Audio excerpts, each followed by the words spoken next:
beautiful summer day in June of 1980.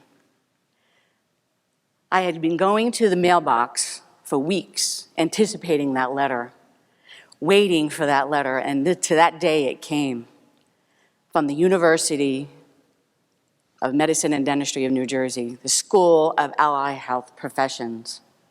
That letter that we've all been waiting for. Am I accepted to that program for dental hygiene or not?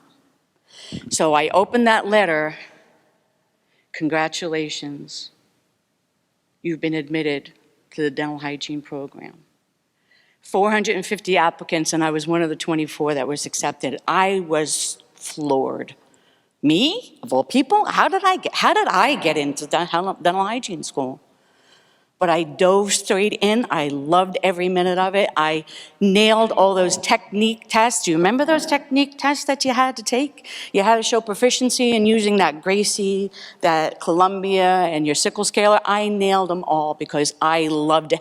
There's nothing better than feeling that beautiful handle, that weighted handle with that beautifully honed edge, and feeling that of that calculus coming off that tooth. I love that feeling, even to today, 37 years later. Even when I was supposed to take my boards, my patient never showed up. A hygienist's worst nightmare. So, of course, I'm running throughout the school, panicky, screaming and hollering, I need a patient. And thankfully, somebody had a backup.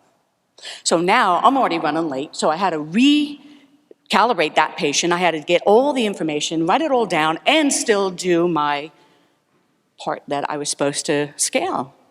So I get it all done. I'm a nervous wreck. I don't know how I made it through, and then I get the result, and I got a 99. And my mother, of course, said, well, why didn't you get 100? And I'm like, really? Are you for real? But that being said, shortly after, I got a job in an office that had a phase contrast microscope.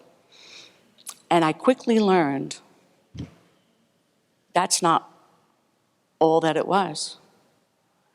Because then I finally realized it's not just the calculus.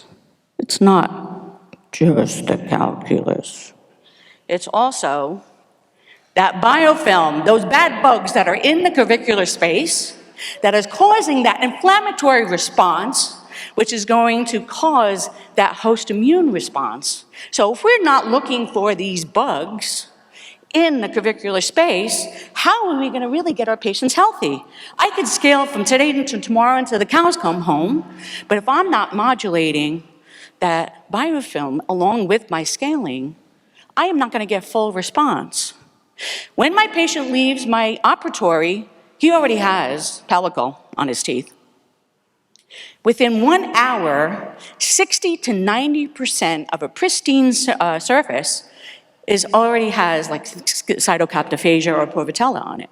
So it's already got bad bugs. Within 2 hours, AA predominates. And within 6 hours of that beautiful scaling that you have done, if there's any biofilm left, you have a fully mature anaerobic bacteria. So how do you fight a battle if you don't know the enemy? I know one of them, my calculus, that I can detect, but I can't see the bacteria, but I can. I use my phase contrast microscope, and I take a sample from underneath that gum line, put it on a slide, and I put it under that microscope, and you can see those bugs running around. Now, a patient sees all these things running around, all these spirochetes, amoeba, yes, amoeba, which are parasites. You can get parasites. Can I get parasites in my gums? Yes, you can, and I see it all the time. That entamoeba gingivalis was shown April of last year to be causative of periodontal disease. So all that scaling and root planing you're doing on your patient, you may be leaving that amoeba behind. So that's why when your patient comes back 6 weeks later, they're still bleeding, or they have refractory perio. The refractory perio could very well be because you did not modulate that biofilm enough because you didn't know it was there. So when you're using that phase contrast microscope, every time that patient comes in, you take that sample And you can see their improvement or their decline. So I can really closely monitor my patient's health and how they're improving. Now, my scalers do a beautiful job, and I love my scalers. Again, I love that feeling that when I get that calculus off. But I also check with my microscope, and I make sure that there's nothing underneath that, in that pocket. When I scale my 1 to 3 millimeter pocket, I can remove about 83% of that biofilm. There's still a little bit left. Anything between 3 and 5, I'm only removing about 58% of my biofilm.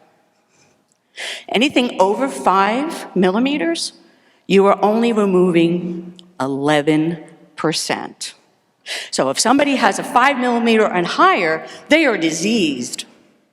And there is definitely some bad bugs in there, and those bad bugs, if they stay in there, they will continue to deteriorate that area. And will get into the bloodstream, will get to the patient's heart, the patient's brain, and they will continue to cause a systemic disease. In my world of biological dentistry, where we look for the root cause of disease and we don't just treat the symptoms, I am looking and making sure I can check that biofilm, because I am not going to wait until my patient's already diseased. We were taught that we need to wait until somebody has a 5 millimeter pocket with radiographic bone loss and radiographic calculus before we do any kind of scaling root planing. Not in my world. In my world, if I have a patient who has a 3 millimeter pocket and I find spirochetes and amoeba, I'm getting that patient back, and I am treating that patient with laser, with ozone, and supplements, because I want to make sure I get my patient healthy, because why am I going to wait for the disease to get worse? It's just like when I had cancer, they would say, oh, Mrs. Horning, I'm sorry, your tumor's not big enough. We're going to wait watch until it gets a little bit worse before we... None of us would accept that, so why are we allowing that for our patients? We've got to make sure we become preventive specialists. I want to prevent the disease. I don't want to treat the symptoms of the disease after it's happened. I want to treat it before it's happened. That is what makes my skin so excited and crawl, because I know I'm helping my patients. And I'm helping them get healthier because it's a systemic disease. It's not just a local disease. It's an inflammatory host response. Now, like I mentioned before, in my world, I like to use ozone. And I'm talking about medical grade ozone, not the ozone around the earth with pollution and all that. I'm talking about medical grade ozone. Medical grade ozone is a supercharged oxygen. Oxygen is life.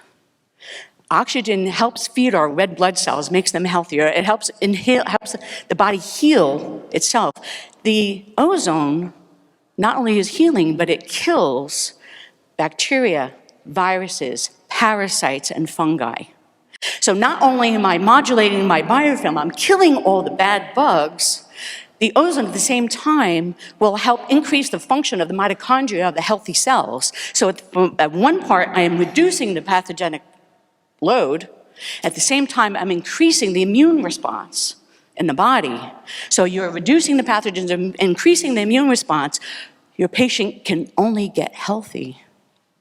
So I implore, for those of you who are not looking at patients' biofilm, whether it be a phase contrast microscope or salivary testing, which is another thing that everybody should be doing, if you're not doing that, I implore you to look into it, because we don't know what we don't know.